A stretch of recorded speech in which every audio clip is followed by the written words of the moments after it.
and basketball analysis with over 70 years combined experience. The Bob Ryan and Jeff Goodman podcast is brought to you by Prize Picks and the Game Time. Time for Bob Ryan, Gary Tanguay here on CLNS Media.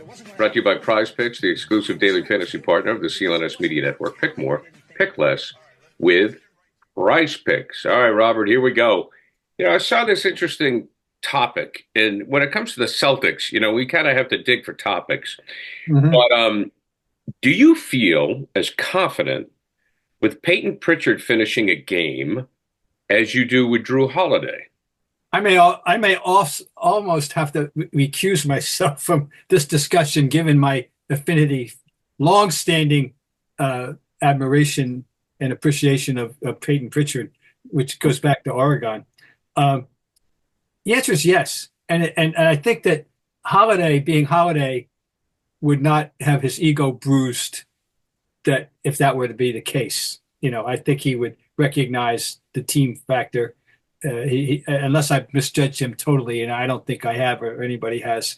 That's an interesting theory because Pritchard's shot-making ability, this year is been upgraded even more, and I wouldn't mind trying that if that were the situation. Well, I think the way I look at it is it's a good problem to have, and I think it's for basketball junkies it's something fun to talk about.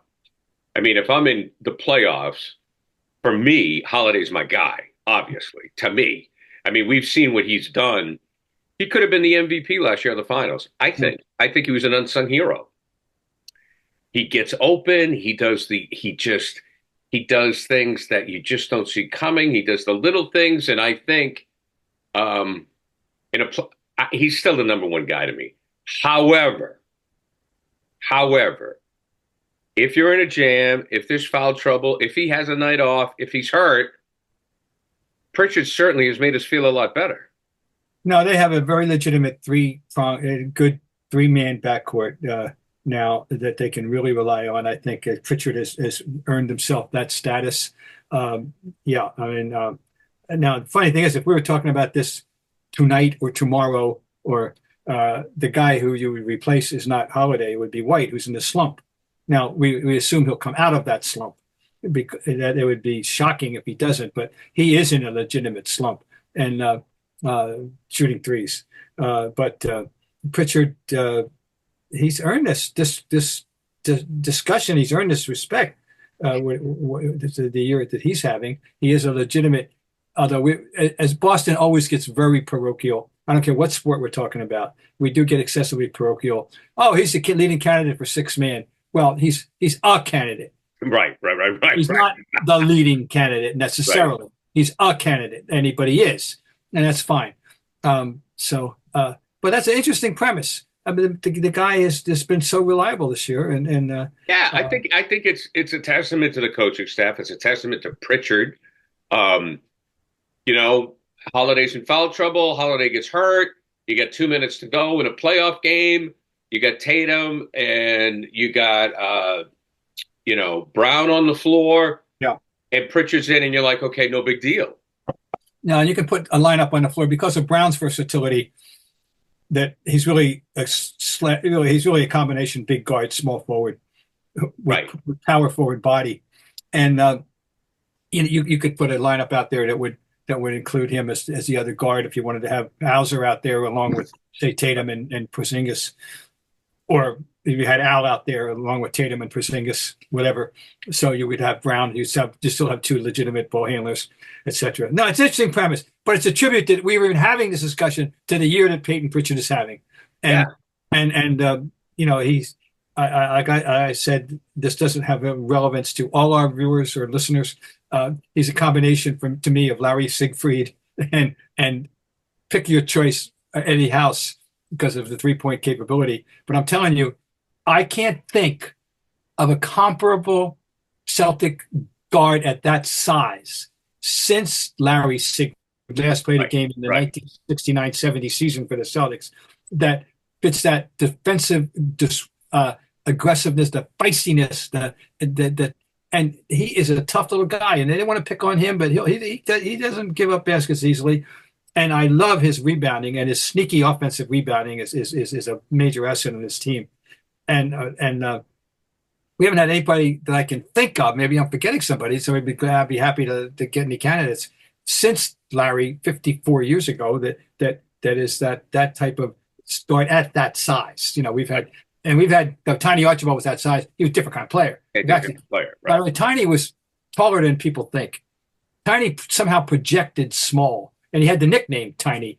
But I'm 6'1", almost 6'1.5", and Tiny, I looked him right in the eye. So this is a total aside. Tiny was taller than people think. I think it was 5'11". He wasn't. It was 6'1". Whatever difference that makes. All right. Well, we digress. I love talking about Payton Pritchard. I know you do. I'm enamored with Payton Pritchard. So now let's get to the East, because the Eastern Conference, things are getting kind of interesting, and we'll start with the Hawks. And you think they may be a team to keep an eye on? I think you want to keep an eye on the Hawks, and they're as we speak, they've won 6 out of 7. They've beaten the New Orleans, Milwaukee, Cleveland twice, and Denver and New York. They're playing well. Trae Young is leading the league in assists. His shooting apparently is a little down, but he's leading the league in assists. He's a very interesting player. Talk about small guards. He made a stir last night in Madison Square Garden when after they beat the Knicks in the Cup game. He went to midcourt and feigned shooting dice because they're going to Las Vegas, and some people were very upset about that, and they were questioning why the Knicks didn't go over and knock him on his ass. And I say, in a building where there's a Hollywood director in the front row been showing off for 30 years, he has a right to show off as an athlete. You know who I'm talking about. So, but he's a player. He's a serious player, Trae Young, when he's on. He's in it. Well, Jalen Johnson is the big thing that Jalen Johnson is averaging 19.8 points and 10-point rebounds a game without fanfare. The Hawks have been kind of off the radar screen, but they should be back on the radar screen in the East. They're going to be, they could be the category when we get to April and March, if they continue to play this way, of the proverbial tough out. Okay, a problem. That's fine, and they could be the proverbial tough out. Well, that's good. Because they threatened that, they had a good team. The Celtics wound up playing against them in a playoff series. It was really notable not too long ago. And then last year they fell back, but they've come back.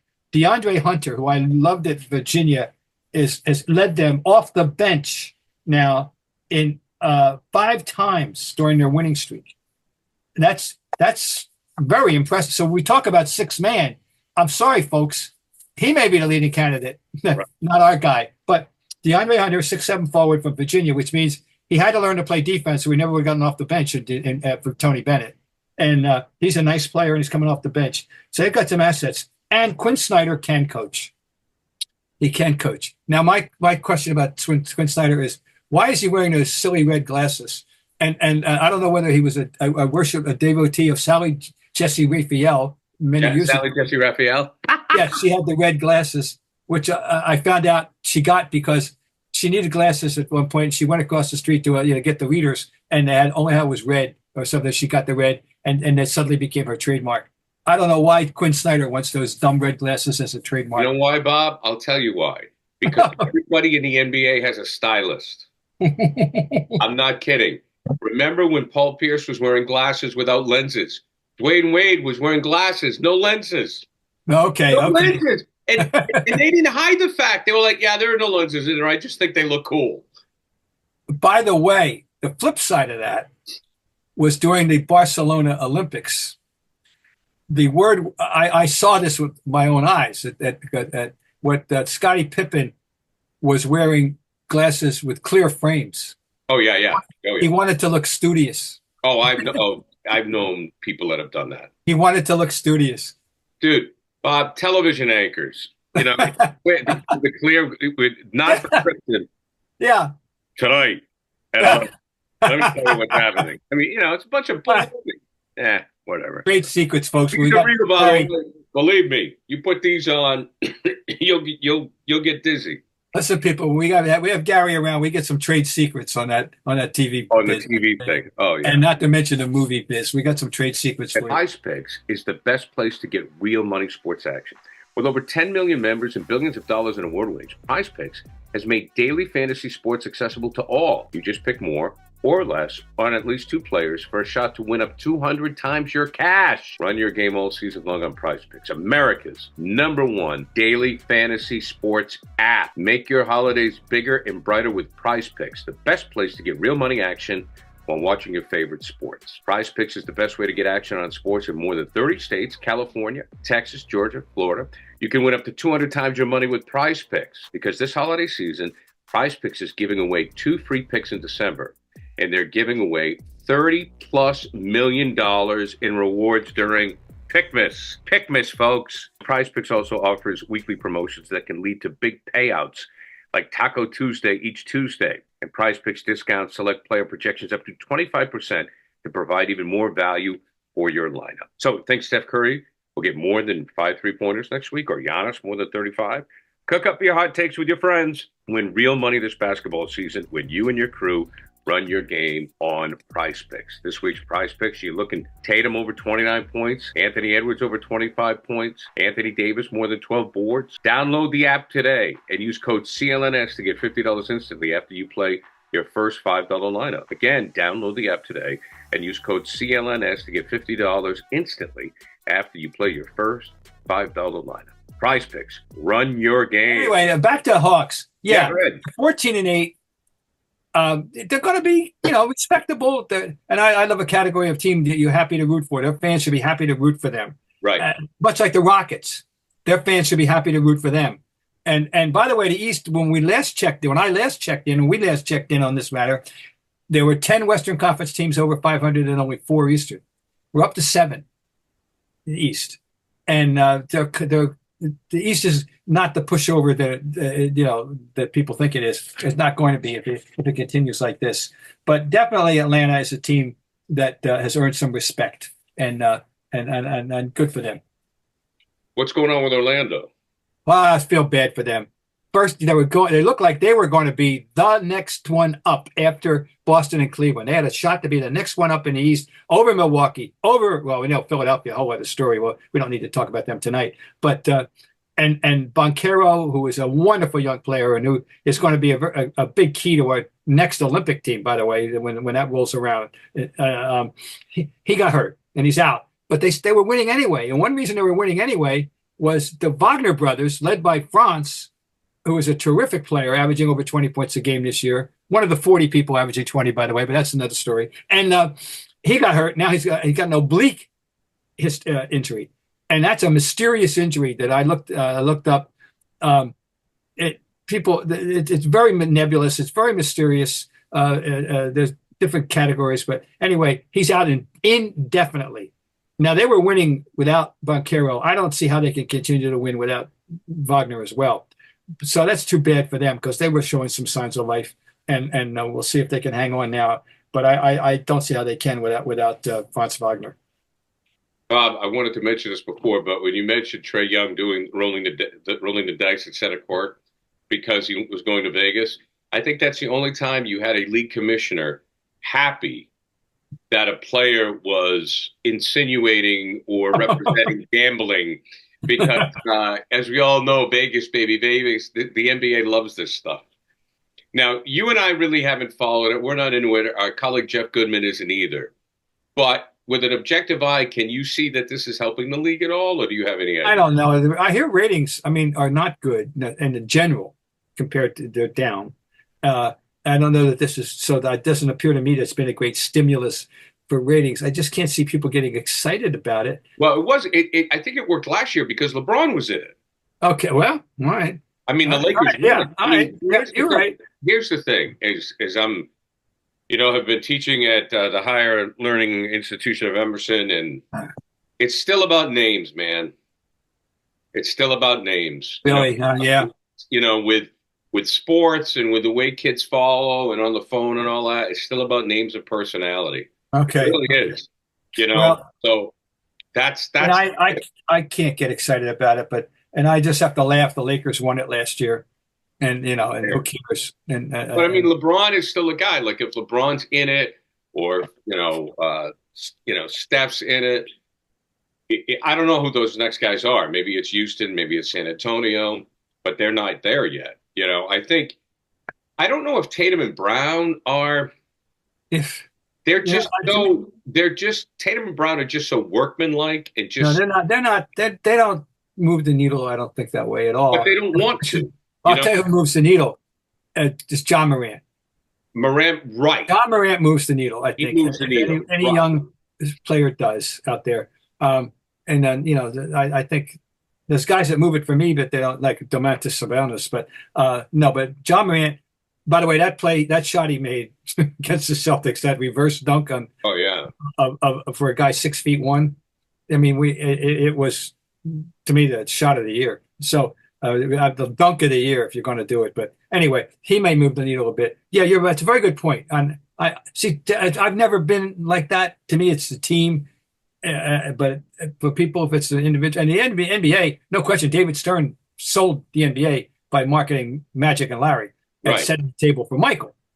Those three names in the 80s and early 90s, obviously, were the turning point for everything in the NBA in that regard. They were able to market them. So I don't know if there's anybody, LeBron, who's now 40 years old. We're going to be talking about him all year. It's very interesting. He's on a career low, apparently, points per game, and he's still averaging 20.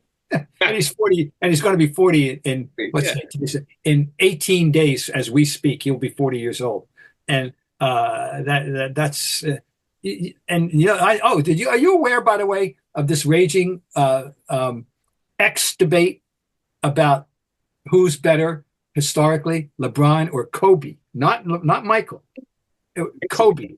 And it's about LeBron. It's not about they concede Michael, but that Kobe versus. I have never thought about Kobe versus LeBron. Have you? I have not. But this out there, and God bless him, but I have never really looked at him in that way. I mean, it was always LeBron and Michael. I never really had Kobe in that. Still LeBron and Michael for me, and Kobe. I mean, and when I rate the top, I got him at number 9 or 10, fighting with Duncan. Just in general, you got the three centers, obviously, Wilt, Russell, and Kareem in some whatever order you choose. You got Magic and Michael. I mean, amazing, LeBron and Michael, and then Magic and Larry, and then after that, that's where I draw the line, and I put Kobe along with Tim Duncan at the head of the next level. Yeah, but, so that's me. It's my opinion. Kobe's got 2 titles of 4. 4, right? I lost track. I think he's got 2 with Shaq and 2 by himself. No, wait a minute. One. I think he's got 3 because he went 1-1 against the Celtics, and then I think he had 2 with Shaq. So he's at least got 3. LeBron's got 4. But I never looked at Kobe as. I didn't think he was as good as LeBron. I mean, I've always looked at him as Magic Light, Michael Light. He's the closest thing to Michael, and that's a high compliment. Closest thing to Michael in temperament and skill set. Same size. Defensively, Michael was terrific, and Kobe was terrific. I think Michael was a better passer. They're both great passers, but not on the level of Magic or Mike or Larry, but good passers and clutch shooters. But I just think, to me, this is more not necessarily pro Kobe. This debate, it's anti LeBron. There are a lot of people that are just determined not to give LeBron his due. And the people out there, they say he's selfish, they'll never forgive him for switching franchises. Kobe played for one team and Michael played for one. Oh, he didn't. He played for 2. But Magic played for one team. Larry played for one team. But LeBron has bounced and sought championships. And, and they're holding that against him and this and that. I resist on that. I'm a LeBron. I think he's a wonderful, fascinating, wonderful player. And what he's doing at his age is absolutely remarkable. Anyway, it's fair. It's a fair discussion. It's a barroom discussion, and it's a new one. I've never thought about comparing Kobe to LeBron. Webb says he has 5, but then they list 2000, 2001, 2002, 2009. But anyways. Well, they beat the Celtics in 9 and 10. They beat they won it. You know, they beat the Celtics in 10. 9, the Celtics got beat by Orlando because Right. Garnett was hurt. Right, and then so 5 NBA. So he has 5. And All then, right, fine. You know, we can. Is this that counting the championships? That's only one criteria. It's not the whole story. It depends on who's hurt, who's out. He shouldn't have been MVP in 2010. I swear to God, I'm never going to give up on that.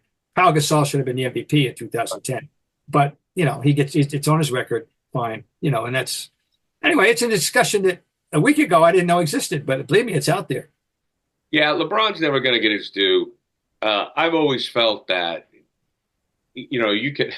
I'm never going to argue with somebody who picks Russell over Michael. I'm like, fine, you know, Russell, you want to, I'm okay with it.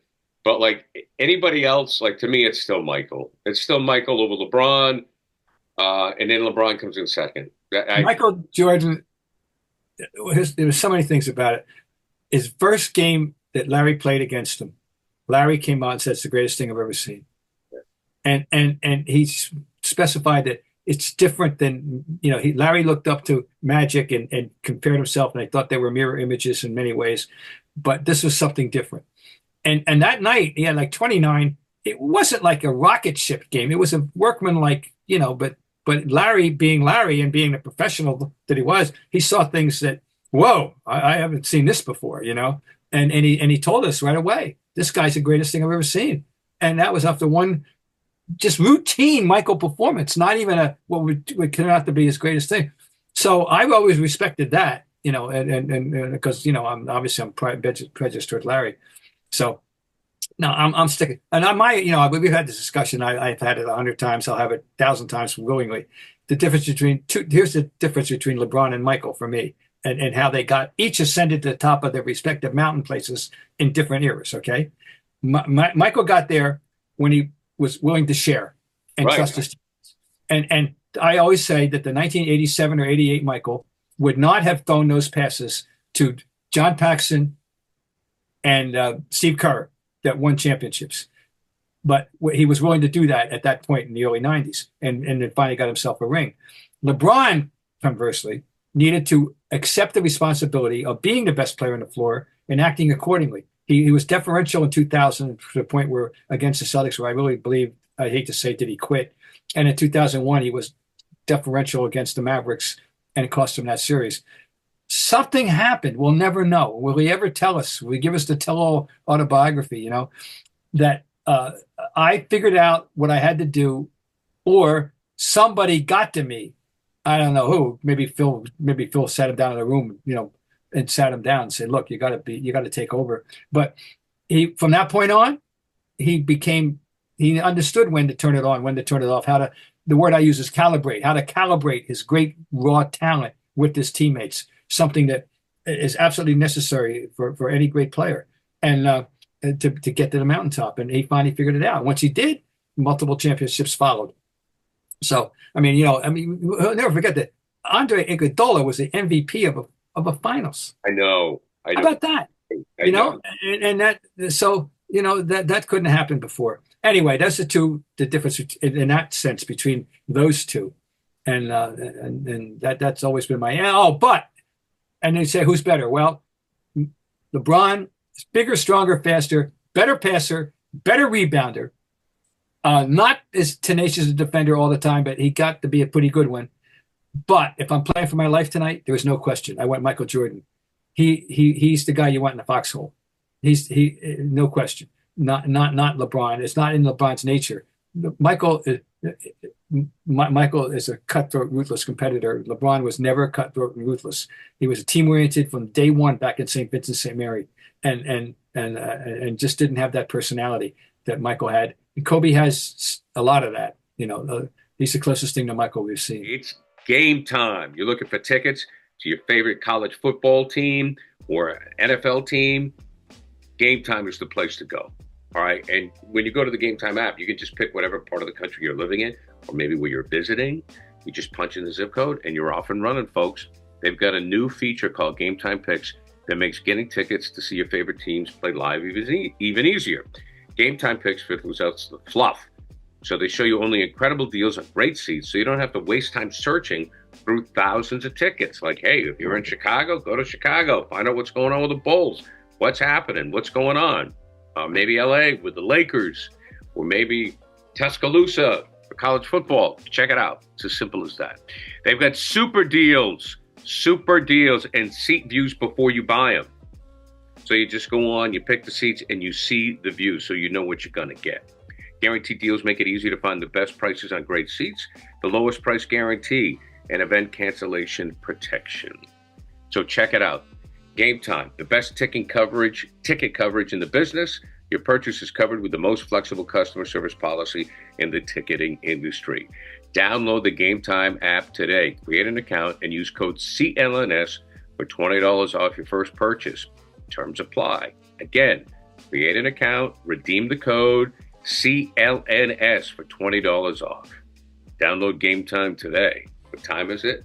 It's game time. You know, I was looking up James's numbers right now. You said averaging 20. He's going to be 40, and he's averaging 23 points a game, 9.1 assists, and 8 rebounds. Yeah, 40, he's almost averaging a triple. I mean, it's and you can't dismiss that.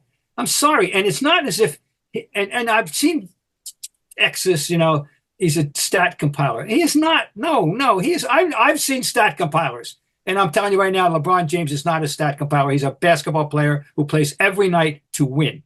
Right.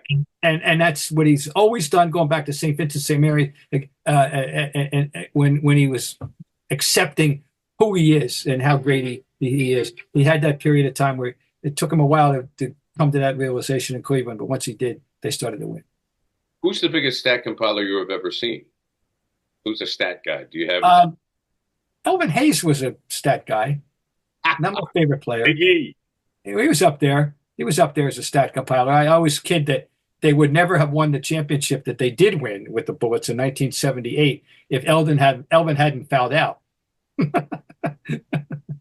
I love it. And Mitch Kupchak made the big play of the game coming off the bench. Big loose ball Mitch Kupchak got. Elvin wasn't getting that ball. I have to confess, I've always had a thing, but Elvin is one. I have to think. I'm sure I'll come up with a better answer at 3 in the morning. James Harden. Who? Oh, James. I'm so ambivalent about James Harden, and when you realize the statistical accomplishments that he has and how good he's playing at his age too. You know, he's going to be a Hall of Fame. There's no doubt. Nobody's going to. I would never deny him that if I were on the committee. But I don't like him. And he doesn't have enough accomplishments, I don't think, for me to rank him in the top, you know, where he ranks. I never even consider him when I'm ranking my top 20. I don't. Not even a consideration. No, he's so weak. He's got stats up the ass. Yeah. Yeah. I always kid about, you know, how he gets all these assists. He must bribe every scorekeeper in America because I can't remember any of them. Bob Ryan, the phantom assists. Now we got to talk about a guy who's forever in these kind of discussions. This, in the history of the National Basketball Association since 1946, this guy may occupy a singular niche of an unquestioned talented player and a big game player and a big-hearted player and who keeps bouncing around. And he's up for grabs again. Jimmy Butler. Right. And now people are looking at Jimmy Butler. And Miami apparently has put the feelers out. Okay. And I mean, when does this story ever end? And now they're saying, whoa, if Phoenix gets him, maybe they'll bounce back into contention, you know? And maybe they would. But he's a phenomenon, Jimmy Butler, in this regard. I don't know if there's ever been a player quite in that category the way he is. Now, Harden's bounced around too.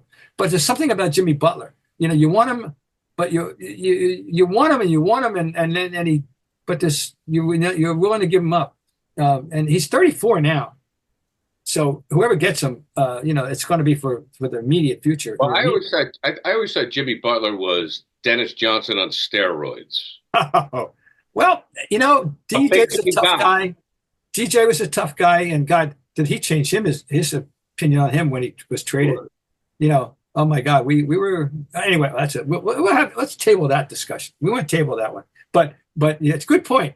But Jimmy Butler is up for grabs. Apparently, this is the word right now. Keep your eye on that, where he might go, and apparently, you know, I don't know. Now I haven't done my research. I don't know what Phoenix would have to give frankly, in terms of draft picks or anything else. I don't know.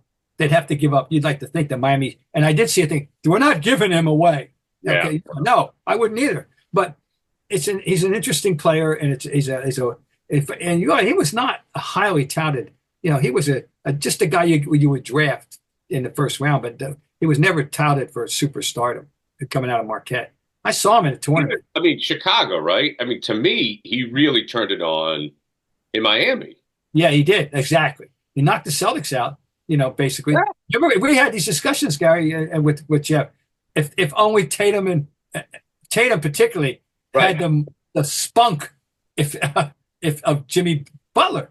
I can't say that about Brown, but Tatum, with his superior talent, he didn't have that temperament and that personality that Butler had, and he still doesn't, but he's figured it out his own way. But well, I'll tell you though, I'm looking like if I'm as a fan, I'm looking at the standings and where would I want to see Jimmy Butler go? As a Celtics fan, I don't want him to go to Cleveland. And again, I don't know if the cap's going to work or how this all could work. But I would love to see him go to the Rockets. It's got to be a would-be contender. Yeah, that's a young team. Right.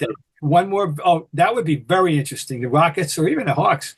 But the Rockets, yes. The Rockets are a growth stock as well. I mean, my God, the 17-8. You put Butler on that team. He's 34. You go, look, we'll take care of you during the regular season. We'll have you here for the playoffs. Now, how many games are going to get out of? Yeah, you want to make sure you baby him and get him ready for the playoffs. He misses a lot of games, and that's the other thing. But the Rockets would be interesting because the Rockets are got some nice young talent, and they're they could be a not just like I don't know if they'd be the tough out, but they would certainly be a team of interest that you wouldn't be shocked if they pulled an upset in the playoffs. All right, Bob. Bob, I think we've done yeoman's work. Anything else on your mind tonight? No. I just let's see how the Celtics progress here and how long it takes Derek White to come out of a slump but there's no need for panic. Long season, strange schedule with them, because of this cup thing, where they were playing 5 games in 7 nights and now they're playing 2 and however many. But they needed this break. All right. We have nothing to complain. All right, Robert. Nothing to complain about. I know. Nothing to bitch about. Brought to you by Prize Picks, the exclusive daily fantasy partner of the CLNS Media Network. Pick more, pick less with Prize Picks.